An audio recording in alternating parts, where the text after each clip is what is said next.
तर नमस्कार मंडळी, आज आपण बनवणार आहोत जास्वंदाचा जाम. हो, तुम्ही ऐकताय तेच बरोबर आहे, जास्वंदाचाच जाम बनवणार आहोत आपण. तर त्यासाठी ना मी 10 ते 12 ताजी जास्वंदाची फुलं घेतलेली होती आणि ते जे देठं काढून फक्त पाकळ्या घेतलेल्या होत्या आणि ती छान धुवून घेतलेली होती बघा, स्वच्छ पाण्याने.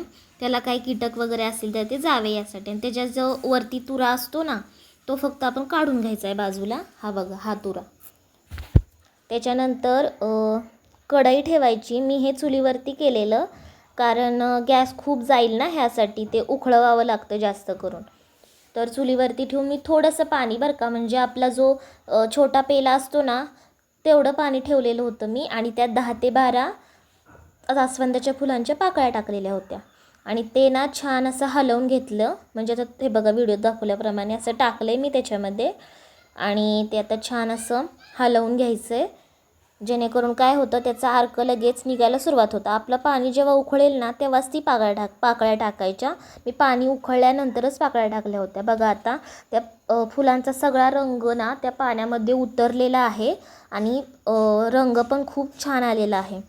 तर आता ना हे आपण मिक्सरमधनं छान बारीक वाटून घेऊयात.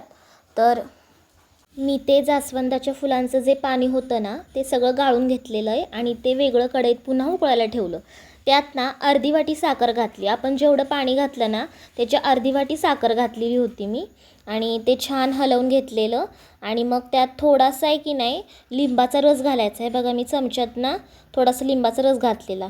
मिक्सरमधून आता बारीक वाटण केलेलं बघा, हे असं जरा घट्टसर बघा घालून घेतले मी. त्या दिसते का तुम्हाला जाडसर? तेला पण ना छान अशी उकळी आणून द्यायची आणि ते असं छान असं हलवून घ्यायचं. त्यात लिंबाचा रस पण घालायचा आहे बरं का, थोडासा, जेणेकरून आंबटपणा छान येतो सॉसला. आणि चवीनुसार हलकंसं मीठ घालायचं, जास्तही नाही.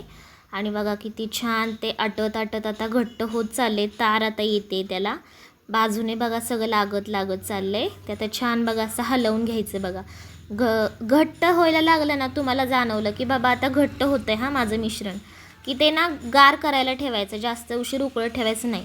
हे बघा, आता गार झाल्यानंतर आहे ना त्याचा छान जाम तयार झाला होता बरं का. खूप छान लागत होता. आपण विकत आणतो ना, तसाच अगदी लागत होता. जर व्हिडिओ तुम्हाला आवडला असेल ना, तर व्हिडिओला नक्की लाईक आणि शेअर, सबस्क्राईब करायला विसरू नका बरं का. आणि कमेंट देखील करा. धन्यवाद.